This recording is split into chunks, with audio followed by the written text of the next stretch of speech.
السلام عليكم ورحمة الله وبركاته. الحمد لله.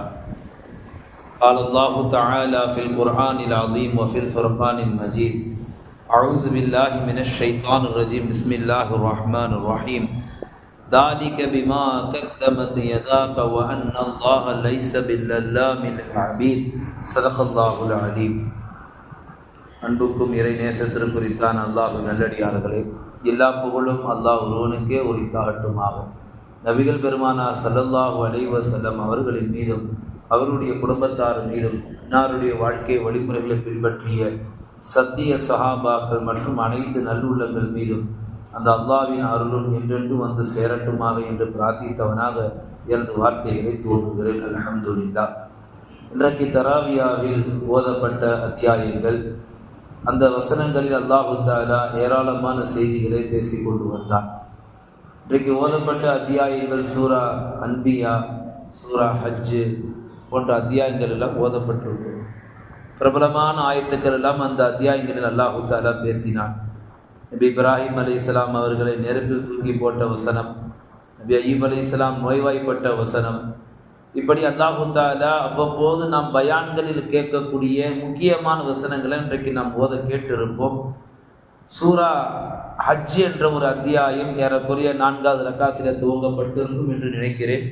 அதில் 10வது வசனத்தில் அல்லாஹு தஆலா இப்படி பேசுவான்: தாலிக பிமா கத்தமத் யதாக.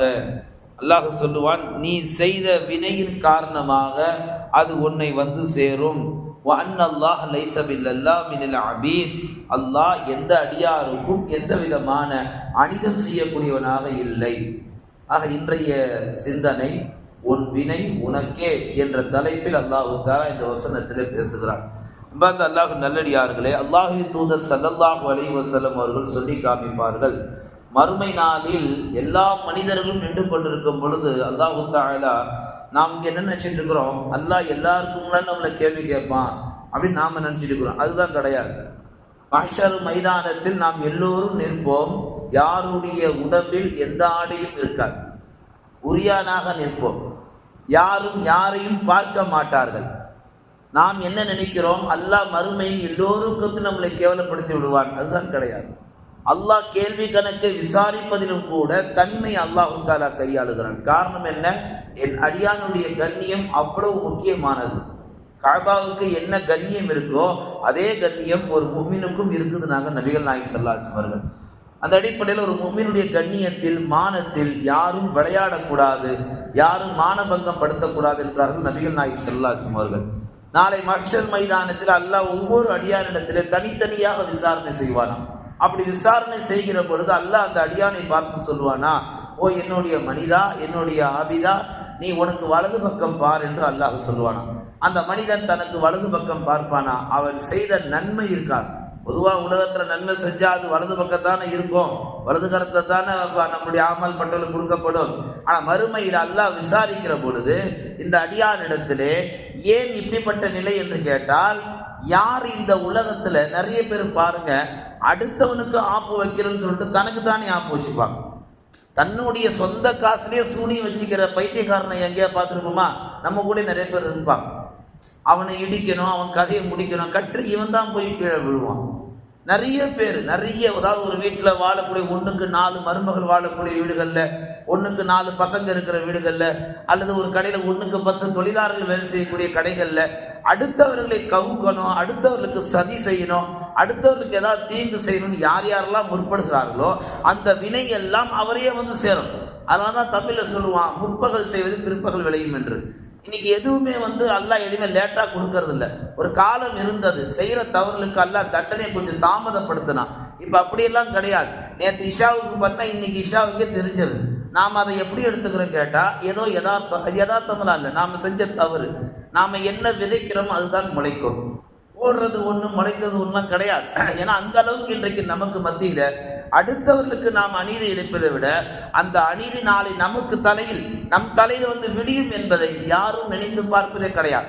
அல்லாஹ் சொல்லுவான், உனது வலது பக்கம் பார், நீ செய்த பாவம், திரும்பி பார்ப்பான். அடுத்து அல்லாஹ் சொல்லுவான், உனக்கு இடது பக்கம் பார், அங்கேயும் அவன் செஞ்ச பாவம். அல்லாஹ் சொல்லுவான், உனக்கு நேராக பார், அவனுக்கு நேராக பார்த்தா அங்கேயும் பாவம். உனக்கு பின்னால் பார், உன் முதுகுக்கு நேர் எதிராக பார்த்தா நரகத்தினுடைய நெருப்பு தெரியும். அப்ப அந்த மனிதனிடத்துல அல்லாஹ் சொல்லுவான், நீ செய்த இந்த தவறின் காரணமாக இன்றைக்கு உன்னிடத்துல விசாரணை செய்யப்படுகிறது. நீ என்ன தவறு செய்தாயோ அது உன் தலையிலே விடியும். நீ சிறு குண்டூசி அளவு தவறு செய்தாலும் பெரிய மலை அளவு தவறு செய்தாலும் நீ செய்த வினை உன் தலையில் விடியும் என்று அல்லாஹ் நாளை மஹ்ஷர் மைதானத்தில் ஊர் உலக மத்தியில் அல்லாஹ் நம்மை கேட்காவிட்டாலும் தனித்தனியாக கொஞ்சம் கற்பனை பண்ணி பாருங்க, மஹ்ஷர்ல அல்லாஹ்வும் அடியானும் மட்டுமே உரையாடுவார்களாம், எந்த திரையும் இருக்காது.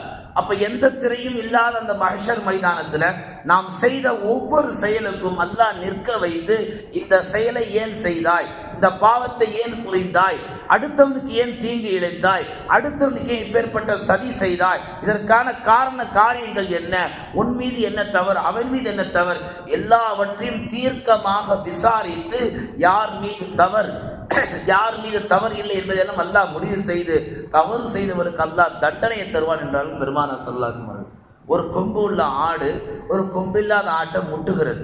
இப்போ அல்லாஹ் என்ன செய்வான், மஹ்ஷர் மைதானத்துல கொம்பில்லாத ஆட்டுக்கு கொம்பை கொடுத்து கொம்பு உள்ள ஆட்டை கொம்பை எடுத்து அல்லாஹ் முட்டை வைப்பான்னாங்க நபிகள் நாயகம் ஸல்லல்லாஹு அலைஹி வஸல்லம். யாருக்கும் எந்த விதமான துரோகமும் யாருக்கும் எந்த விதமான தீங்கும் செய்யக்கூடாது. இன்றைக்கு வாழ்ற இந்த உலகத்துல கணவன் மனைவிக்கு துரோகம் செய்யறான், மனைவி கணவனுக்கு துரோகம் செய்கிறான். சமயங்கள்ல ஹதீஸ்ல பெருமானார் சொல்லுவார்கள், உங்கள் வீட்டு பெண்கள் பத்தினி பெண்களாக இருக்க வேண்டும் என்றால் மற்ற பெண்களை நீங்கள் பத்தினி பெண்களாக பாருங்க ரசூல் ஸல்லல்லாஹு.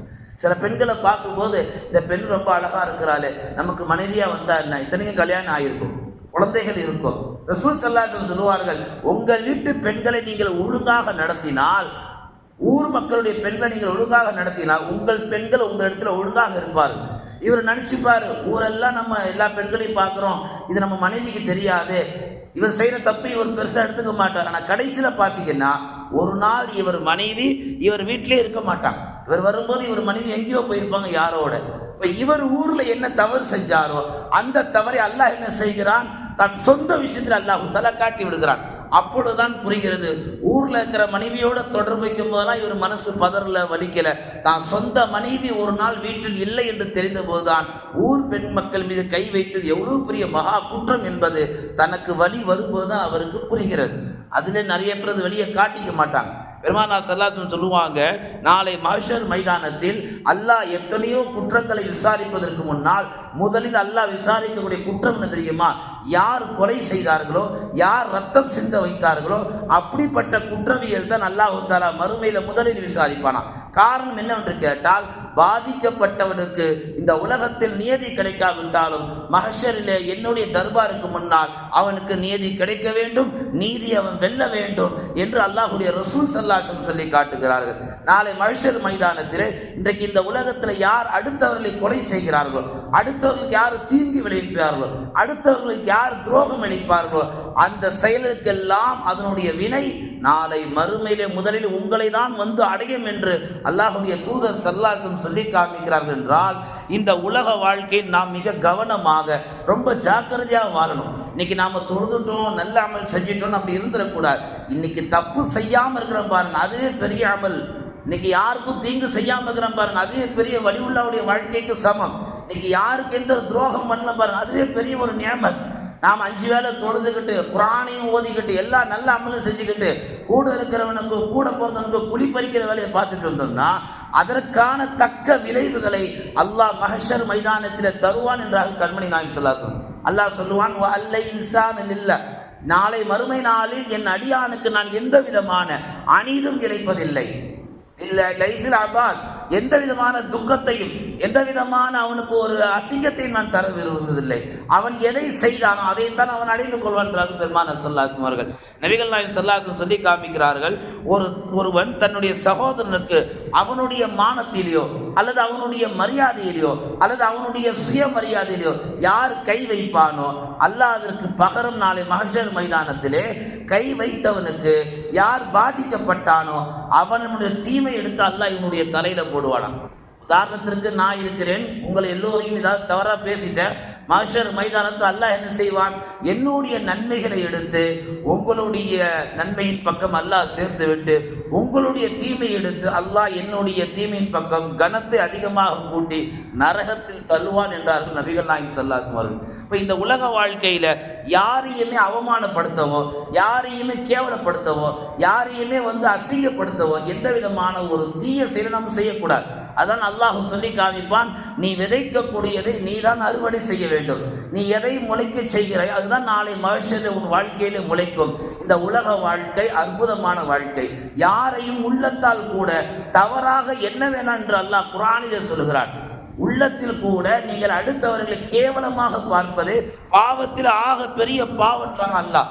குர்ஆனில் அல்லாஹ் பேசுறான், வலா தக்ஃபு மா லைஸ லக பிஹி இல்ம் இன்ன ஸமஅ வல் பஸர வல் ஃபுஆத. உனக்கு எந்த விஷயத்துல அறிவு இல்லையோ, எந்த விஷயத்துல ஞானம் இல்லையோ அந்த விஷயத்துல நீ கேள்வி கேட்காத.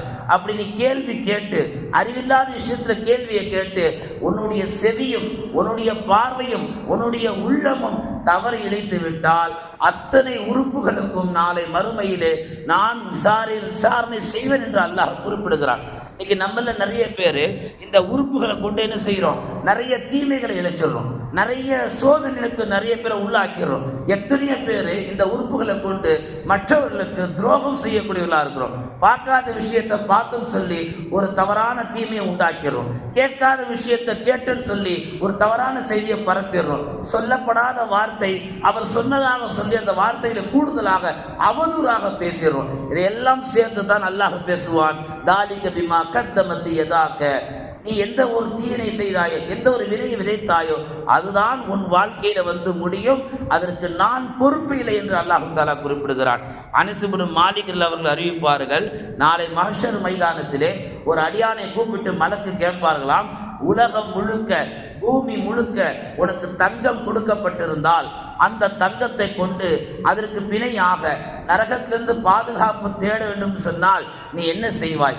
அந்த மனிதன் சொல்லுவானா, எனக்கு பூமி முழுக்க தங்கம் கொடுக்கப்பட்டிருந்தால் அது அப்படியே நான் நரகத்திலிருந்து பாதுகாப்பதற்கு அதை நான் பிணையாக, அது ஒரு தர்மமாக நான் வழங்கி விடுவேன் என்று கூறுவாராம். உடனே அந்த மலக்கு அடுத்து கேட்பாரா, அப்படி என்றால் இந்த உலக வாழ்க்கையிலே அல்லாஹ்வை வணங்க வேண்டும், அல்லாஹ்வை தவிர யாரையும் வணங்கக்கூடாது என்ற ஒரு சின்ன புரிதலை அல்லாஹ் உனக்கு எத்தனை பயான்களிலே சொன்னான், எத்தனை விஷயங்களும் அல்லாஹ் தஆலா புரிய வைத்தான். ஏன் நீ புரிந்து கொள்ளவில்லை? உனக்கு நீயே தீயை விதித்து கொண்டாயே, உனக்கு நீயே தீமைகளை செய்து கொண்டாய் என்று அல்லாஹ் தஆலா ஒரு கேள்வி, ஒரு அழகான கேள்வியை முன்வைத்து எப்படிப்பட்ட கேள்வியில் அல்லாஹ் அந்த அடியானை மடக்கிறான் பாருங்க. பூமி முழுக்க தங்கம் இருந்தாலும் அதை கொண்டு நரகத்திலிருந்து பாதுகாப்பு தேடுவன்னு சொல்ற புத்திசாலித்தனமா இயற்கை விஷயம். ஆனா உலகத்துல வாழும் பொழுது யாரை வணங்கணும் அப்படின்றதுல உன்னால டிசைட் பண்ண முடியலையே. நீ தான் செதுக்குற, நீ தான் அதை குமுறுற, நீ யோசிக்க மாட்டியா? உனக்கு அறிவு இல்லையா? பகுத்தறிவு இல்லையா? கடவுள் என்று சொன்னால் கண்களுக்கு தெரிவதெல்லாம் கடலாகி விடுவோமா? இறைவன் என்று சொன்னால் கண்களுக்கு அப்பாற்பட்டவனாகத்தான் இருக்க வேண்டும், எல்லாருக்கும் தெரியக்கூடியவனாகும், எல்லோரிடத்திலும் பேசக்கூடிய அவன் கடவுளாக இருக்க முடியாது. ஏன் இந்த சின்ன விஷயத்தை உனக்கு புரியவில்லை என்று நாளை மஹ்ஷர் மைதானத்தில் இந்த உலகத்தில் எல்லாம் யார் யாரெல்லாம் அல்லாஹ்வை விட்டு விட்டு வேறொரு கடவுளை வணங்குகிறார்களோ அவர்களை பார்த்து அல்லாஹ் இந்த ஆயத்தில் சொல்லுவான், தாலிக பிமா கத்தமத்தி யதாக்க. நீ செய்த வினை அது உன் தலையிலே முடியும். எத்தனையோ பேர் நம்மள யார் யாரையும் அழைக்கிறாங்க கடவுள் என்ற பேர்ல, யாரும் எந்த ஒரு உதவியும் செஞ்சிட முடியாது. நபிகள் நாயகம் ஸல்லல்லாஹு அலைஹி வஸல்லம் சொல்லுவார்கள், அல்லாஹ்வை தவிர்த்து யார் மற்ற கடவுள்களை அழைப்பார்களோ அல்லாஹ்வும் அவர்களுக்கு என்ன செய்கிறான், அந்த கடவுள்கள் வழியாகவே உதவி செய்கிறான். ஒருவர் ஏசப்பாவை அழைச்சா அல்லாஹ் அந்த ஏசப்பா வழியா உதவி செய்யறான், ஒருவர் முருகன் அழைச்சா அல்லாஹ் அந்த முருகன் வழியா உதவி செய்யறான். இதான் ஈமானுடைய அடிப்படை யதார்த்தம். இதை புரிந்து கொண்டவர்கள் மூமின்கள் உறுதியாக இருக்கிறார்கள். புரியாதவர்கள் காஃபிர்களாக, யூதர்களாக, நஸ்ரானிகளாக இருக்கிறார்கள். பெருமானார் ஸல்லல்லாஹு அலைஹி வஸல்லம் அவர்கள் பெருமானார் ஸல்லல்லாஹு அலைஹி வஸல்லம் சொல்லி காமிப்பார்கள், உங்களுடைய பெற்றோர்களுக்கு மத்தியிலே நீங்கள் நீதமாக நடந்து கொள்ளுங்கள், உங்கள் பெற்றோருக்கு மத்தியில் நியாயமாக நடந்து கொள்ளுங்கள். உங்கள் பெற்றோர்களுக்கு நீங்கள் செய்யக்கூடிய பணிவிடை தான் நாளை உங்கள் பிள்ளைகள் உங்களுக்கு பணிவிடை செய்வார்கள். இன்னைக்கு நம்மள நிறைய பேர் நம்ம பெற்றோர்களுக்கு பணிவிடை செய்யல ஆகப்பெரிய சோம்பேறித்தனம் காட்டுறாங்க. பாப்பா தண்ணி கொடுங்கன்னு கேட்கறதுக்கு முன்னாடி கொண்டாந்து கொடுக்குற சமூகமாக இருக்கணும். பாவா கேட்டு 2 நிமிஷம் ஆகி தண்ணி வரல.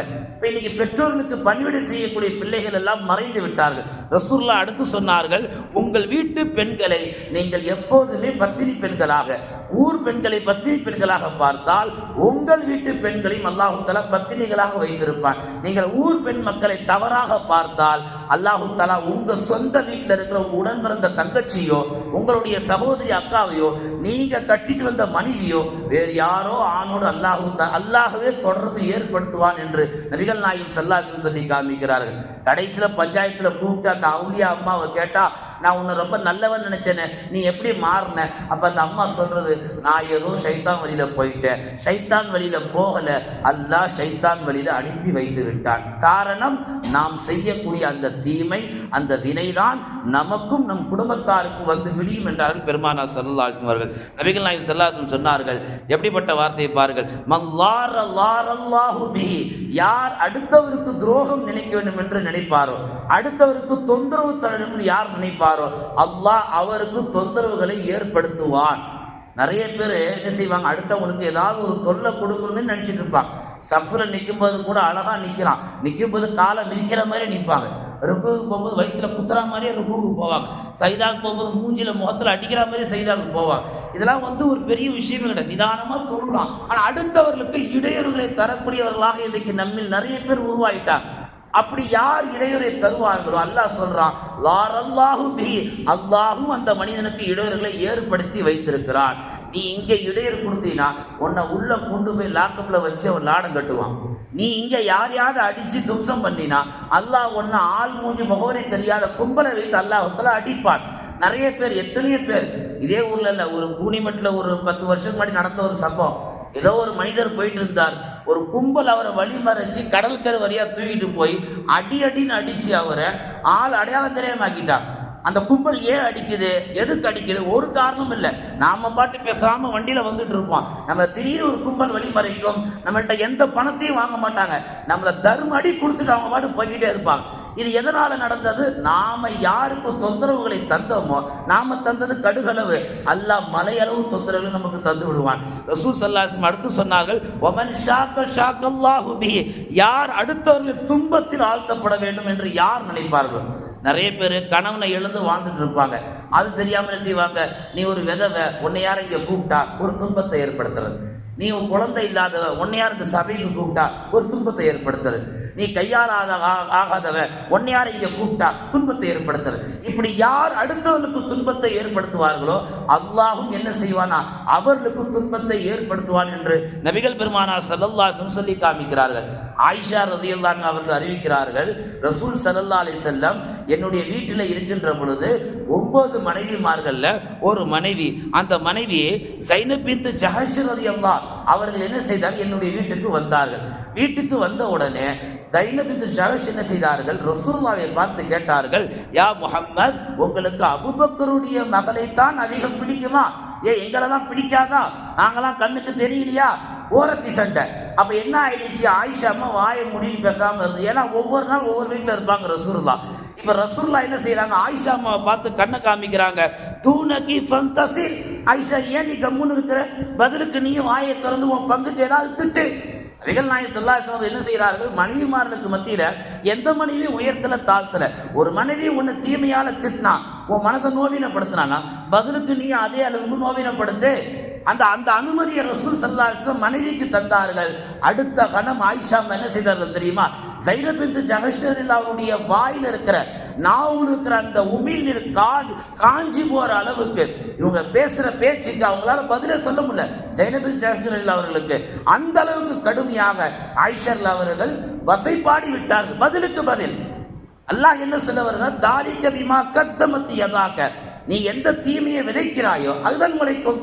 நீங்க வந்தவங்க பேசாம வந்து கணவர் ஒரு பார்வை ஓர பார்வையா பார்த்துட்டு பேசாம போயிருந்தா ரசூலுல்லாஹ் பேசாம இருந்திருப்பாங்க. நீங்க கிளப்பி விட்டீங்க, நீங்க கிண்டி விட்டீங்க, ரசூல் ஸல்லல்லாஹு அலைஹி வஸல்லம் முடிச்சு வச்சாங்க. இதுல எந்த ஒரு விதமான ஒரு தப்பான செய்தியே கிடையாது. அல்லாஹ்வுடைய ரசூல் அதை தான் சொல்லி காமிக்கிறார்கள். அதே அல்லாஹ்வுடைய ரசூல் சமயங்கள்ல வீட்டுல இருக்கும் பொழுது, ஆயிஷா அம்மாவுடைய வீட்டுல இருக்கும்போது தான் பெரும்பாலான அன்பளிப்புகள் ரசூலுல்லாஹ்வுக்கு வரும். அதுல நிறைய அன்பளிப்பு ரசூலுல்லாஹ்வுக்கு வருகின்ற பொழுது, ஒரு முறை ஆயிஷா அம்மா வீட்டுல இருக்கிறாங்க, இன்னொரு மனைவி ஸைனப் அவர்கள் என்ன செய்யறாங்க, பெருமானார் வீட்டுக்கு வரும் பொழுது அந்த அன்பளிப்புகளை பார்த்துடுறாங்க. உடனே கேட்டாங்க அந்த மனைவி, எப்போ பார்த்தாலும் ஆயிஷா அம்மா வீட்டுல இருக்கும்போது தான் உங்களுக்கு ஏதாவது அன்பளிப்பு வருது, எங்க வீட்டுல இருக்கும்போது வருதா? என்ன காரணம், பேசி வச்சுன்னு தர்றீங்களா என்றெல்லாம் வாய்க்கு வந்தபடி பேசினார்கள். அப்போதும் ரசூலுல்லாஹ் விடவில்லை. எந்த காலத்திலும் ஆயிஷா அம்மா எந்த மனைவி யார் என்ன சொன்னாலும், யார் தவறை முதலில் செய்கிறார், யார் முதலில் தீமையை முதலில் விதைக்கிறார்கள், அவர்களின் பக்கம் ரசூலுல்லாஹ் நிற்கவே மாட்டார்கள். அநியாயத்தின் பக்கம் ரசூலுல்லாஹ் போனதாக வரலாறே கிடையாது. அன்னைக்கு ஆயிஷா அம்மாவுக்கு ரசூலுல்லாஹ் அனுமதி கொடுத்து, உங்கள் பதிலுக்கு நீங்கள் 4 வார்த்தையை கேளுங்கன்னா அன்னைக்கு கேட்டது ஆயிஷா அம்மா. அதுக்கு பிறகு வீட்டுக்கே வர்றது கிடையாது. இப்படி பெருமானார் ஸல்லல்லாஹு அலைஹி வஸல்லம் காலத்தில் யார் எந்த தீமையை விதைத்தாலும் அந்த தீமைக்கு உடனே பலிக்கு தீர்ப்பது ரசூல் ஸல்லல்லாஹு அலைஹி வஸல்லம் எல்லா காலத்திலும் முன்மாதிரியாக வாழ்ந்திருக்கிறார்கள். பெருமானார் ஸல்லல்லாஹு அலைஹி வஸல்லம் அவர்கள் சொல்லி காமிப்பார்கள்.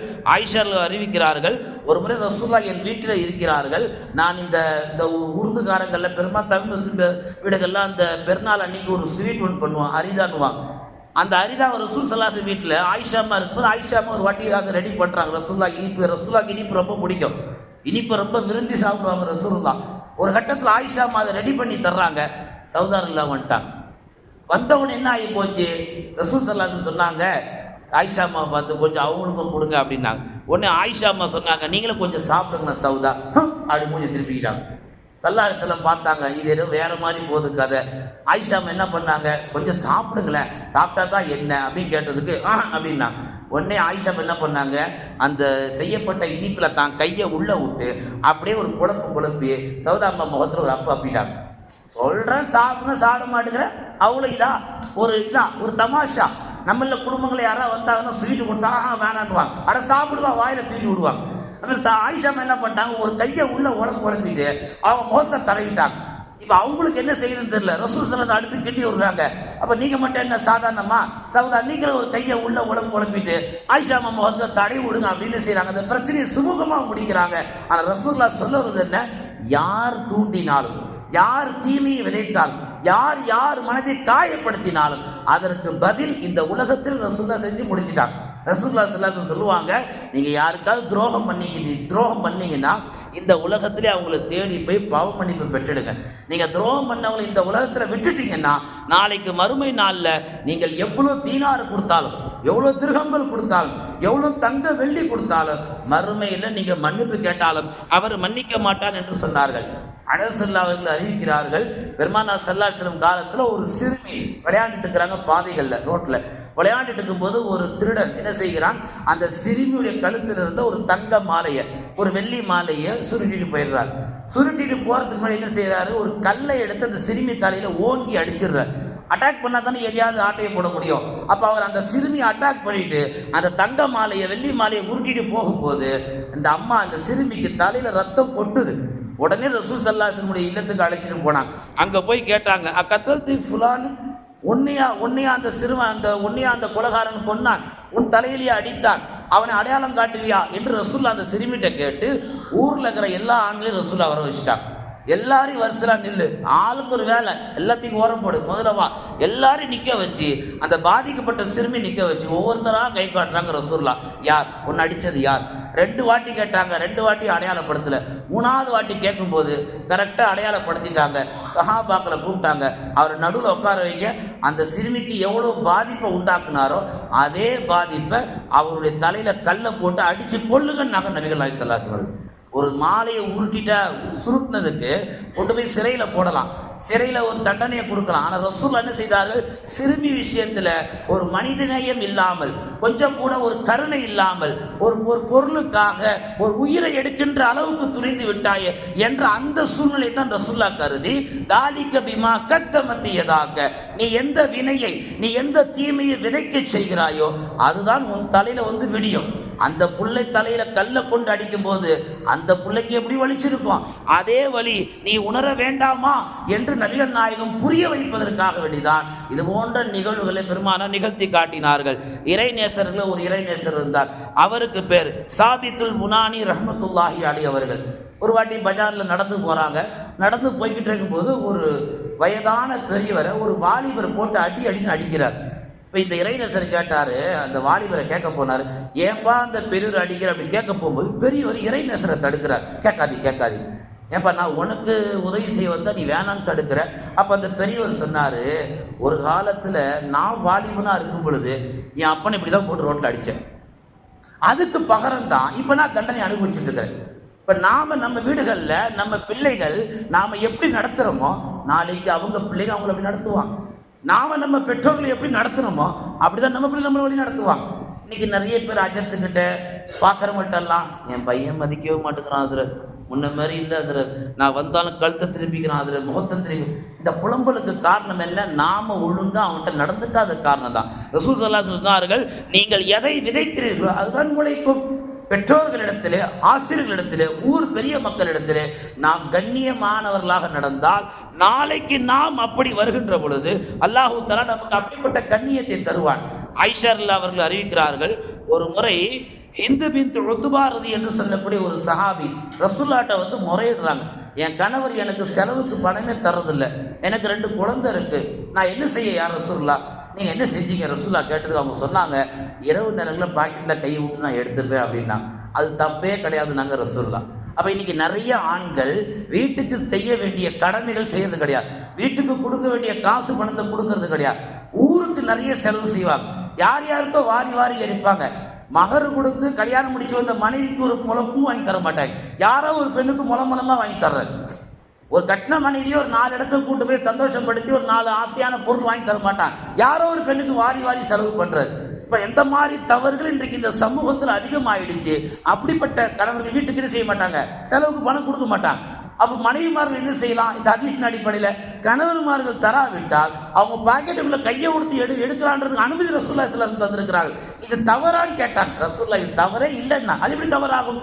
ரசூல் ஸல்லல்லாஹு அலைஹி வஸல்லம் சொல்ல வருவது, நீ நல்லது செய்தால் உனக்கு நன்மை உண்டாகும், நீ தீமை செய்தால் அது தீமைக்கு துணை போனால், தீமையான விஷயத்தை நீ விதைத்தாலும் உன் வீட்டுக்கு செலவு பண்ணாம வெளியே செலவு பண்ணா உன் பொண்டாட்டி உன்னை மதிக்க மாட்டா, உன் பாக்கெட்ல கையை விட்டு எடுப்பா. அதை கேட்கிற தகுதி உனக்கு இல்லை, உலகத்துல எந்த கணவனுக்கும் இல்லைன்னாங்க ரசூல் ஸல்லல்லாஹு அலைஹி வஸல்லம். பெருமானார் ஸல்லல்லாஹு அலைஹி வஸல்லம் இப்படி எல்லா காலகட்டத்திலும் சஹாபாக்களுக்கு மத்தியிலே நீதத்தோடு நியாயத்தோடு வாழ சொன்னார்கள். அப்பாசியா காலம் ஆட்சி காலத்துல ஒரு பெரிய ஒரு அரசர் இருந்தார். அந்த அரசருடைய பெயர் மஅமுன் மற்றும் அவரின் சகோதரர் முஅத்திசிம். இந்த 2 பேரும் பெரிய ஆட்சியாளர்களாக இருந்தார்கள்.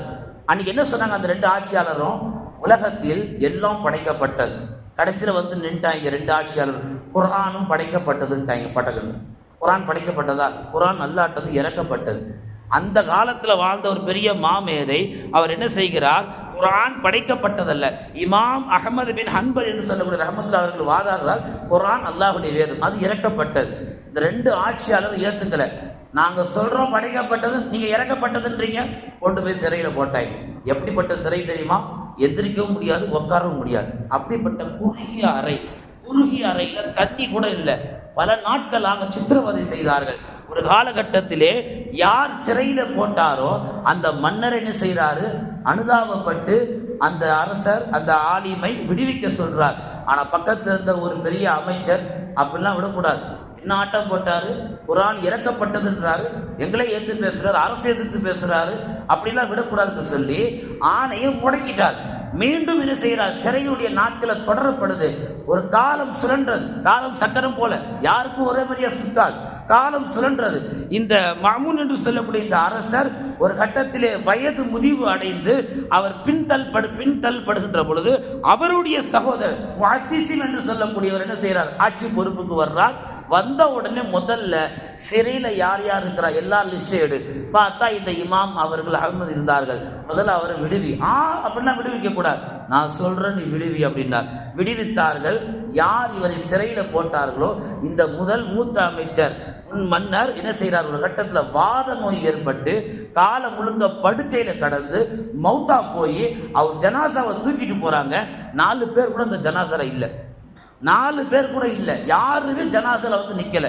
இதற்கு வரலாற்று ஆசிரியர்கள் எழுதுகிறார்கள், அந்த இமாமை எந்த அளவுக்கு அவமானப்படுத்தினாரோ, கேவலப்படுத்தினாரோ, அசிங்கப்படுத்தினாரோ அதை விட பன்மடங்கு அல்லாஹ் இவருடைய முடிவு காலத்தில் அல்லாஹ் தந்து விட்டான். இப்ப எந்த ஒன்றை நாம் விதைக்கிறோமோ அந்த ஒன்று தான் உழைக்கும். அதுல ரொம்ப ஜாக்கிரதையா இருக்கணும். நாம அந்த விஷயத்துல கொஞ்சம் கவனம் செதறிட்டா நமக்கே தெரியாது எந்த சோதனை எந்த வழியா வருது. திடீர்னு டாக்டர் கிட்னி ஃபெயிலுன்னுவாரு, நாம நினைச்சுப்போம் நாம எந்த தண்ணி அடிக்கிறது இல்லையே. திடீர்னு டாக்டர் லிவர் போச்சுன்னுவார், நாம ஒரு பெரிய குடிகாரனே கிடையாது. சிந்தனை அப்படிதான் போகும். ஆனா அது கிடையாது விஷயம். நாம் அடுத்தவர்களை நோவினைப்படுத்தி இருப்போம். அடுத்தவர்களை துன்பத்தில் ஆளாக்கி இருப்போம்.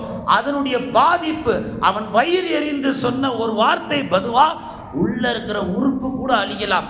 உறுப்புகள் அழியும் பொழுது வாழ்க்கையும் சேர்ந்து அழியும். ஒரே ஒரு செய்தியை சொல்லி நான் நிறைவுக்கு வருகிறேன். அபூ லஹப் பெரிய கொடுங்கோவல். அபூபக்கரும் பெருமானார் ஸல்லல்லாஹு அலைஹி வஸல்லம் உட்கார்ந்து இருக்கிறாங்க திண்ணையில. அபூபக்கர் என்ன செய்யறார், வேகமா வர்றார். வந்து நின்றுக்கிட்டு அபூபக்கர் அபூ லஹப் வந்து ரசூலுல்லாஹ் திட்ட வர்றார். அபூபக்கர் சொன்னாங்க, யா ரசூலல்லாஹ், அபூ லஹப் வேகமா வர்ற ஆத்திரத்தை பார்த்தா உங்களை வாரி தள்ளிடுவான், நீங்க உள்ள போய் மறைஞ்சிங்க. நபிகள்லாம் சரி எங்கேயும் போல, அங்கேயே உட்கார்ந்தான். வந்து அபூ லஹப் நின்று வாய்க்கு வந்தபடியெல்லாம் பேசினான். முஹம்மது அல்லாஹ் நாசமாகட்டும், அப்படி ஆகட்டும், இப்படி ஆகட்டும், முடிஞ்ச அளவுக்கு கக்கிட்டு போயிட்டான். அபூபக்கர் கேட்டாங்க, முன்னாடி தான் நிற்கிறான், நீங்க என் பக்கத்துல தான் உட்காந்துருக்கிறீங்க, ஆனா நீங்க இல்லை, என்ன பார்த்து பேசிட்டு போறான் முகமது அப்படி இப்படின்னு, நீங்க எப்படி மறைஞ்சீங்க? அப்போ அல்லாஹ் சொன்னான், என்னை கேவலப்படுத்த அவன் எடுத்த முயற்சியில் அல்லாஹ் அவன் கண்களை விட்டு என்னை மறைத்து விட்டான். அதனுடைய வெளிப்பாடு தான் தப்பத் யதா அபீ லஹபி வ தப். தாயத்துக்கு அர்த்தம் என்ன தெரியுமா? எந்த முகம்மது கைகள் நாசமாக வேண்டும், எந்த முகம்மது நாசமாக என்று நீ வாதமிட்டாயோ சாபமிட்டாயோ அதே சாபத்தை அல்லாஹ் ஒரு அத்தியாயமாக குர்ஆன்ல இறக்கிட்டான். இந்த உலகம் அழிகிற வரைக்கும் முகம்மது சொன்ன நாவு, இந்த உலகத்துல முஸ்லிம்கள் எல்லாம் அபூ லஹப் நாசமாகட்டும், அபூ லஹப் கைகள் நாசமாகட்டும் என்ற ஒரு அற்புத நியதி அல்லாஹ் குர்ஆன்ல இறக்கிறார் என்று சொன்னால், நாம எந்த ஒரு தீமையும் விதைக்க கூடாது. மனசு அறிஞ்சு நாம சுய புத்தியோட யாருக்கு எந்த துரோகம் பண்ணக்கூடாது. அப்படி ஏதாவது துரோகங்கள் பண்ணியிருந்தால் கொஞ்சம் கணக்கெடுத்து நேரங்காலம் எடுத்து அவங்கள்ட்ட மகஃபிரத் பாவ மன்னிப்பை பெற்று இந்த உலகத்தை விட்டு விடை பெற்று போகின்ற பொழுது பரிசுத்த ஆன்மாவை போனா கபூர் வாழ்க்கை நம்மளே வரவேற்கும். இல்லாவிட்டால் பாம்புகளும் தேளுகளும் நிறைந்திருக்கிற இந்த கபரில் நாம் தனிமையாக அதாபப்பட்டு கிடக்க வேண்டும். அல்லாஹ் அப்படிப்பட்ட கொடுமை விட்டு நம் எல்லோரையும் பாதுகாப்பானாக. வாழும் காலமெல்லாம் எல்லோருடன் நல்ல பழக்க வழக்கங்களோடு யாருக்கு எந்த துரோகம் செய்யாமல் எல்லோரிடத்தில் அன்பாக பழகக்கூடிய நன்மக்களாக அல்லாஹ் நம்மை கபூல் செய்வானாக. ஆம்.